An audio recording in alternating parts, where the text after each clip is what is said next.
Welcome to the conclusion of this three-part conversation between Nate Vainio of the Something to Gnaw On podcast and me, Luke Taylor, of the Cross References podcast. We're going to pick up where we left off last week. Go back to the past couple episodes if you'd like to hear how the conversation started. But I'm just going to make a note right now. I'm not going to be releasing a new episode next week because next week is a holiday weekend. And so I hope you all have a good one. If this conversation has whetted your appetite for some more Ezekiel Bible studies, we will be back on the first Monday in June, and we'll start into Ezekiel chapter 33. And now, let's get back into the conversation with Nate. I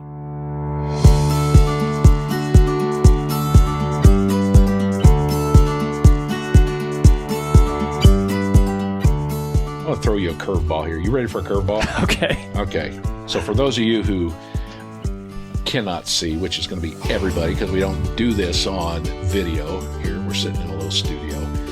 Luke has his Bible open, and I'm sitting back like I'm in a lounge chair and shooting questions at him. But no, literally, he's got his Bible laid out here. Close your Bible for a minute. Close my Bible? Yep. Okay. Okay. So you have been in Ezekiel as far as a podcast for 46 episodes, 49? I'm working on my 49. Yeah, 48 have come out. 48 have come out. Okay. Yeah. So when the dust settles on this is that what I call a gun to your head question. Okay. You know what I mean? Yeah, mean, it's like, when I get through it. Yeah. When the dust settles on this, what is your impression of God? What's my impression of God? Based on Ezekiel. Yeah. Based on the book. God's a lot more complicated than I thought going into this. Good or bad? Good. I mean, everything about God's good, but he does things that I would not expect that throw me for a curve in this book. I think that what you want to come to with any book of the Bible is you want it to be somewhere that you learn about God, because that's why God wrote the Bible to us. He's bringing us into a relationship with him, and he wants us to learn more about who he is, what his character is like. And as I go through this book, I kind of realize that it's not just as simple as maybe I thought. We hear this phrase, don't put God in a box. And sometimes I think I've got God kind of figured out. But then I found myself doing lessons sometimes where there's more nuances to God's character than I realized. Yeah. You can cut this out if you need to, because it's going to sound a little out there. But chapter 14, God talks about how he will deceive the false prophets. He'll make them, since they're false prophets, they're wanting to say what the people want to hear. God says, well, I'll put a lie in their mouths and I'll make them say the wrong thing. I kind of thought, well, that doesn't sound like something God would do, that he would make someone say the wrong thing. So that just throws me for a loop. But then as I dig into that, I'm like, well, why would God do this? And I come to see that these false prophets are kind of they're enemies of God. He's in kind of a warfare situation with them. And so he's treating them as he would an enemy combatant. What do you do with your enemy combatants on the battlefield? You do feints. You try to make them think you're zigging over here, but you zag over there. And he plays that out with his false prophets. So, when I first read that, and I'm like, wait a minute, did I just read God say he's going to deceive the prophet? God doesn't deceive anyone. Well, God's a little more complicated than that. And so it makes me realize I don't want to be an enemy of God. I want to stay on his good side. There's a part in chapter 7 where he reveals himself to Ezekiel as Jehovah Makkah. You hear these names of God. Yeah. Sometimes Jehovah Jireh, Jehovah, all these different ones. There's books on them. There's Bible studies about the names of God. Yeah. You never see Jehovah Makkah in the list. Jehovah Makkah means the Lord who strikes. We kind of like the ones that sound a little more the Lord who provides. The Lord who's going to take care of me and all that stuff. But he tells Ezekiel, they're going to know me. Jerusalem's going to know me as the Lord who strikes. That's one of the names of God in the Bible, but you don't really see that on the list anywhere because people don't want to think about God that way. Yeah. They want the light, fluffy side of God. But the book of Ezekiel just takes you on this journey to as any book of the Bible is going to do, but it's going to show you the real God. Yeah. And so that's some of the benefit that I've got going through it a few verses at a time. Yeah. No, it's interesting. The human tendency that we pursue things with, and I don't know if it's a guy thing or a girl thing or an American thing versus, I think it really is legitimately a human dynamic to control things. And even in our faith, the more we understand God, the better we can wrap our head and hands and mental hands around who God is and how he operates. Yeah. And I think there's definite value in that. I'm not throwing that under the bus, but from time to time, we utilize that knowledge and understanding to say, okay, this is how God has worked on these things. Well, let's then most assuredly, then God will be working in this situation that's in front of me there the same way, and I'm just going to help it along the way. I understand these things. I can control these things, and boom, here we go. And what you're saying about Ezekiel it just is reminding you that, God's ways, to quote Isaiah then, is his ways are above our ways. Yeah. And there's some, and it's interesting though, at the same time, you mentioned that in Ezekiel 14, was it 14, where he says that he would confuse or not confuse, but deceive. But basically that, yeah. There's another point in time where, and the exact reference, I'm sure I'm going to say this here in a second, and you're going to say, oh yeah, I remember where it's at. But there's a point in time where God says, how will we attack this, or how will we do this? And one of the angel steps forward and says, oh, I'll send a lying spirit. Exactly. Yeah. And, so it's not, and I only throw that out there to say, for those listening in too, that on the one hand, you see this and what you're talking about there, you see it in another place as well. Oh yeah. To where you can kind of bring some sense of, oh, this isn't completely abstract and abnormal. This isn't a one-off deal here. Yep. It's not the way it's done every time, but it's not a completely abstract, one-off. Well, that's the thing too, is again, with this idea of cross-references. Once I saw this facet of God's character in Ezekiel, then I look back at that story. I think it's 1 Kings 22 or 23, where Jehoshaphat's going into battle with Ahab. I knew it. I knew you'd know. and I see it right there. I'm like, oh, God operates that way there. Or I think of in 1 Samuel chapter 16, I believe it is, and God sends a harmful spirit to torment Saul. Yeah. And it's like, God's sending a harmful spirit. Well, actually, you just see that's just the way he operates all through the Bible. He's sovereign over all this stuff. Even the evil spirits, he will even use them at the end of 2 Samuel. He even uses Satan to kind of, I just went through this in my Weird Stuff in the Bible podcast. Yeah. But he even uses Satan to kind of do some stuff to Israel that he's wanting to get done. And it's just kind of mind blowing. So yeah, it starts for me in Ezekiel, but then I see it explode all through the whole Bible. Yeah. You can't put him in a box. Right. Can't put God in a box. And maybe I understand God less than I thought I did, when I started this journey, but, yet, even though I can't always understand God because his ways are higher than my ways, but I can trust him. Yeah. Yeah. And that's what he's looking for. Yeah. So, okay, let's turn the corner and start to wrap this maybe. I don't know that we're going to completely get into the apocalyptic dynamics of it. And I will say this, as a plug for your podcast, when I listen to you going through some of this stuff, your ability to connect the apocalyptic dynamic to current events of what's happening is kind of, for me, a next level application. It's not a place where I thrive. It's not a place where I spend a lot of time.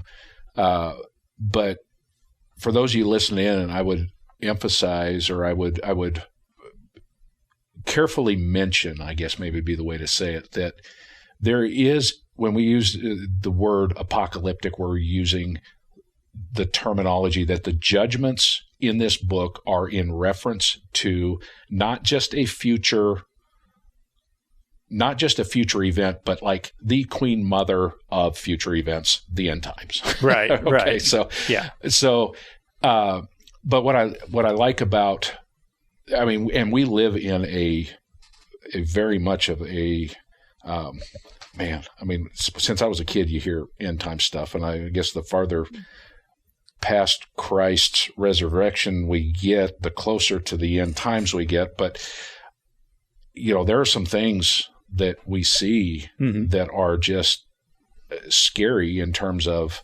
the end times, the second coming. And there's a lot of it in Ezekiel. Yeah. And we could see some of these things coming together. Yeah.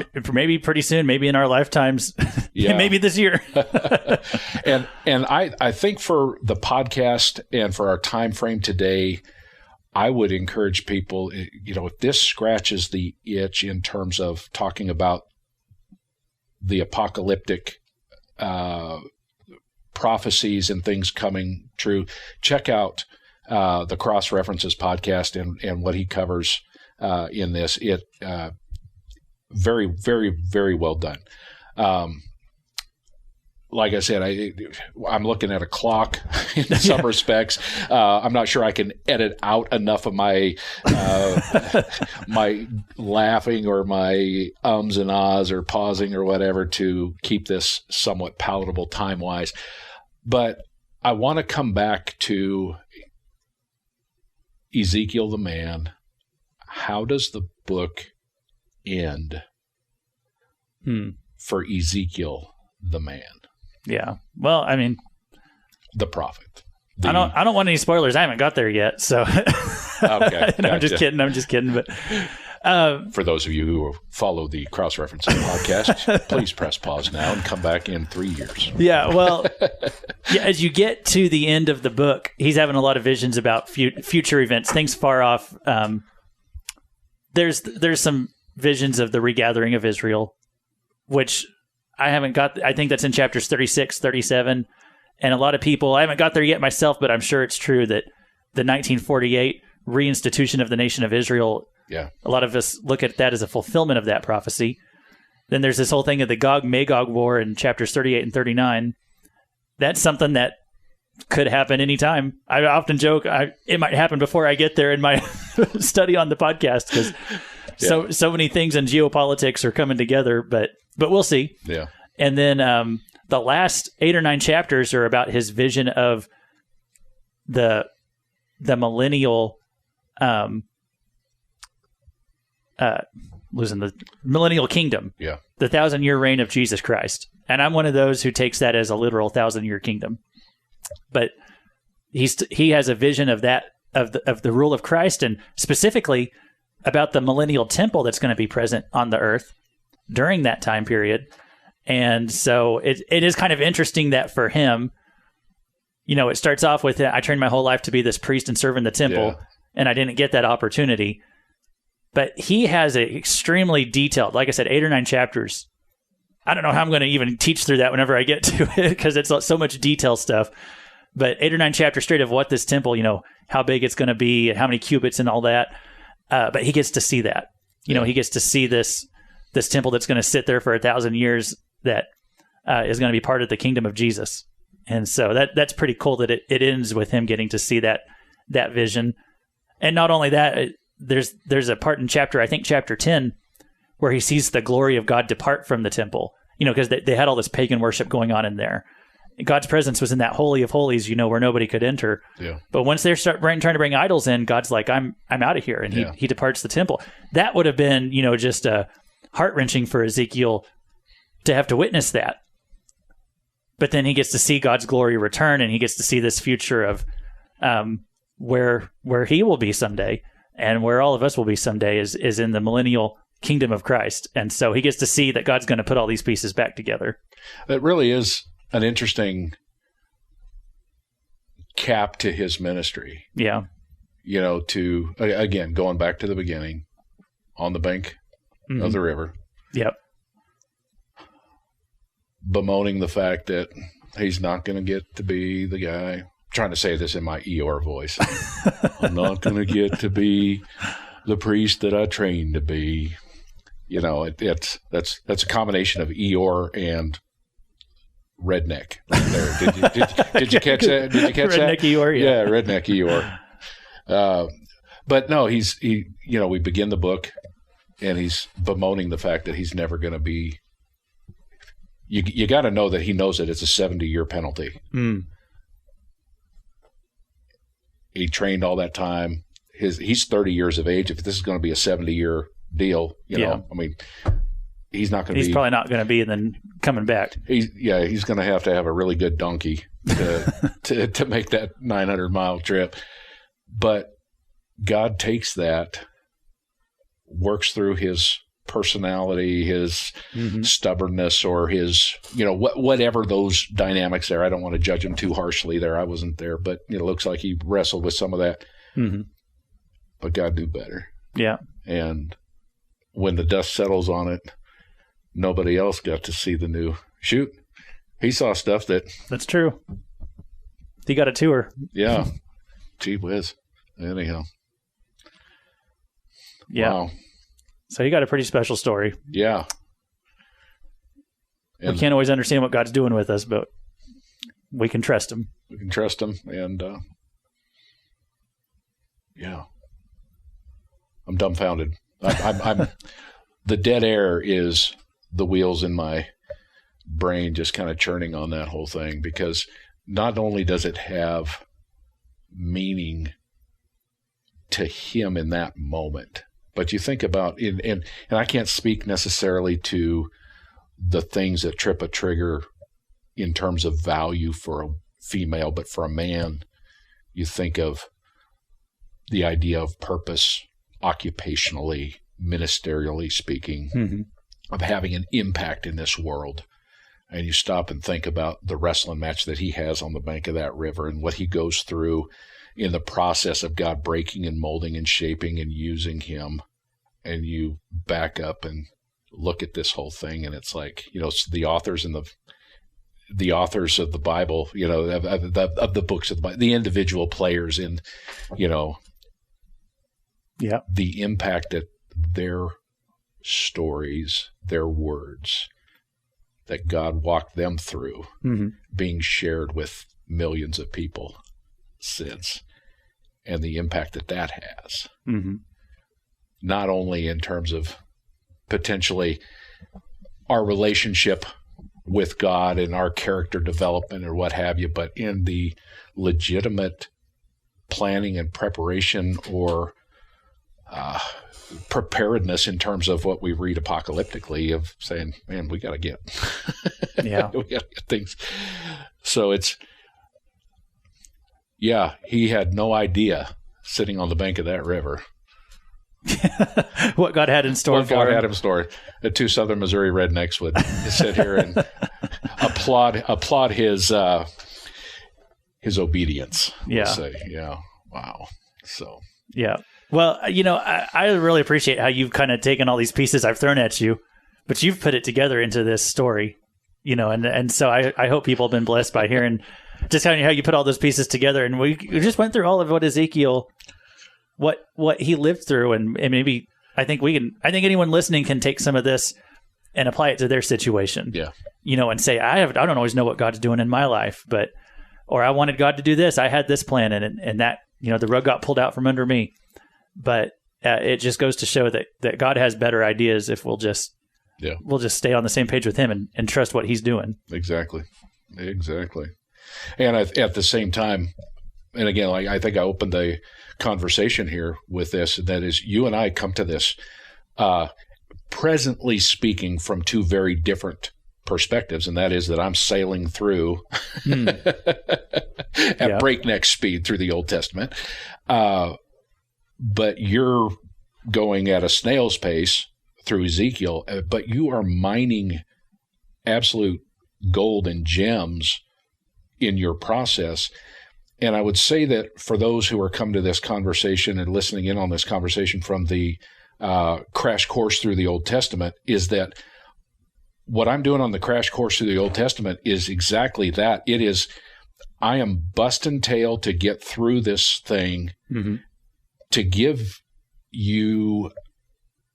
a snapshot of what is here at the same time, hoping that it ignites an interest that will take you from 50,000 feet down to ground level to do a snail's pace like Luke does through Ezekiel, because it will have that kind of an impact. But don't be scared of Ezekiel or Leviticus or Lamentations, or, some of these books that, you can kind of look at it, where do we go? Well, the whole, and guys, there's honestly, as I'm going through this crash course through the Old Testament, it is a bit of a shooting from the hip process. This is not part of my master's thesis. I don't have one of those. Okay. The gist of it is that, we started this. I don't know, Luke, do you remember the Center for Bible Engagement that Yes. we went through, that whole deal that, Yeah.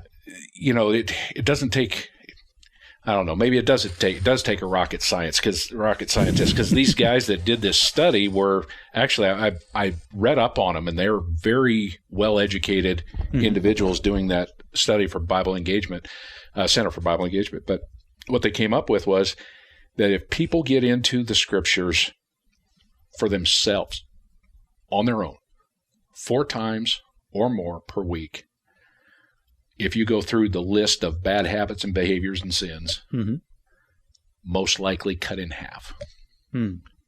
Yeah. Good behaviors, nearly doubled.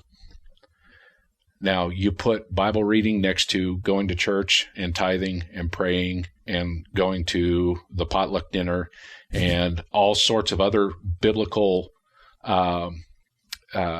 disciplines, Christian disciplines, none of them hold a candle to getting into the scriptures by yourself and on your own, and and I've been using this phrase, and somebody's probably got this thing copywritten and I'm pirating it or whatever, but you get into the Word and the Word gets into you and it will change you. Yeah.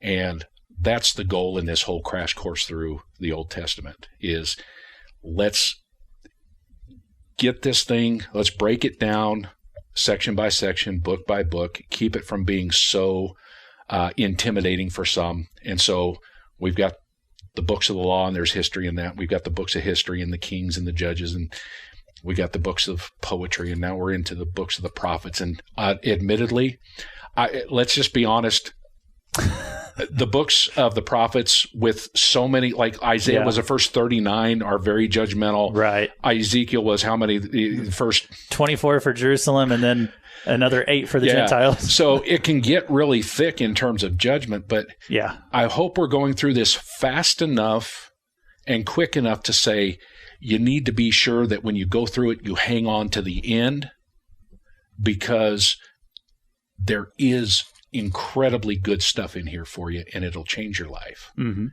And it's part of the whole. And you understand the New Testament better when you can couple it with understanding where it came from out of the Old Testament. And so as we have this conversation, as we wrap this up, at its essence, at its core, it's my hope and prayer that you who are listening in, I have absolutely no idea who you are, but I'm praying for you. I'm rooting for you. And it's my hope, and I sense the same coming from Luke, that you're able to take this as kind of the spur that gets you into the scripture. Yeah. And lets the word get into your heart and work its way around, and lets God speak to you through it. Now, I've said one other thing that's come to mind that kind of rolled off my tongue at one point in time, and I was like, hey, that must be a God thing, because I'm not smart enough to have thought of that. But there's times when, and I think with this, maybe we'll go ahead and just put a fork in this thing and wrap it up. But there's times you go to church and you listen to a pastor, and what is spoken is revelation. It's like you hadn't heard that before. It's like, wow, that's awesome. Yep. When you start getting into Scripture and you start getting into Bible, you're reading this and you're getting into it and it's getting into you. You're going to go to church on Sunday, or you're going to listen to a preacher on the radio on KNEO 91.7. That's right. And what's going to happen is it's no longer going to be a revelation. It's going to be a confirmation of what God has revealed. Yes. Because the revelation comes with the word. And when you're getting into that and God's revealing stuff to you, it may be a little odd and awkward, and you're going, hey, God, are you really saying this to me? And all of a sudden, the next thing you know, you get to church on Sunday, and and the preacher stole your notes. Yeah.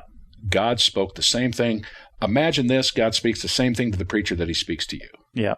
And that is an absolutely beautiful thing. And I think that should be kind of like a benchmark for people to think about. Say, hey, you know what? When you start getting into the word and you go to church on Sunday and the preacher preaches exactly what God was speaking to you all week, and it becomes confirmation, that's a benchmark of growth, in my opinion. Yes.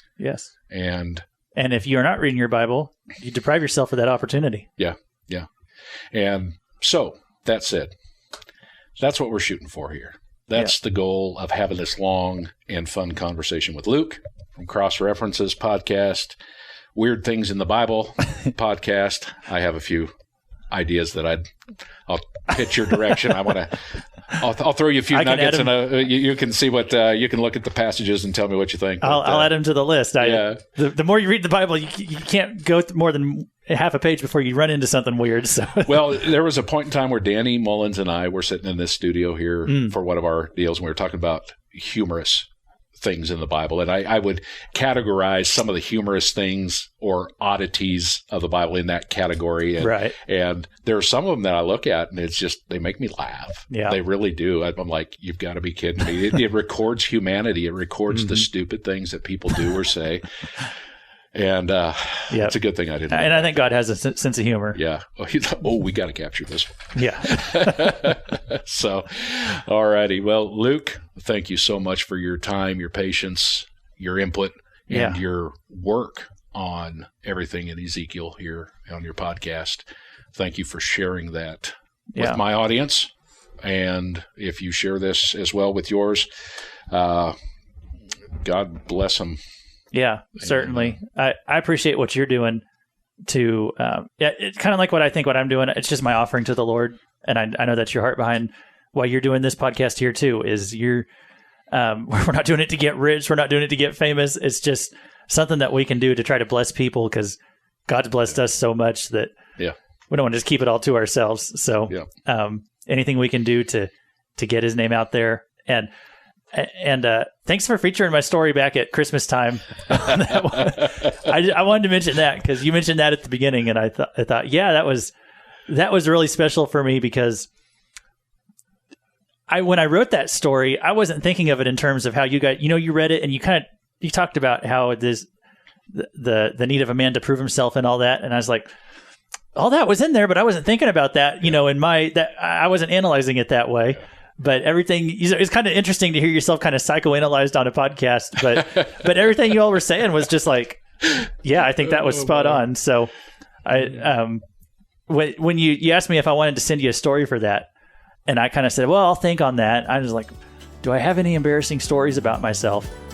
So I mentioned it to my wife, and within about 5 minutes, she had a list for me of embarrassing stories I could share. So. And by the way, if you need people to give you stories or ammunition in your stories, just ask them to share an embarrassing story, and they will line up. They will not. They will not. Well, if they got a wife, they could ask for some help on generating ideas. Then we'll talk about pride, because nobody what you're saying is I need to ask the wives. Share a story about your husband that I can embarrass him on the air with. All righty. Well, thanks again, everybody. God bless. We'll see you next week.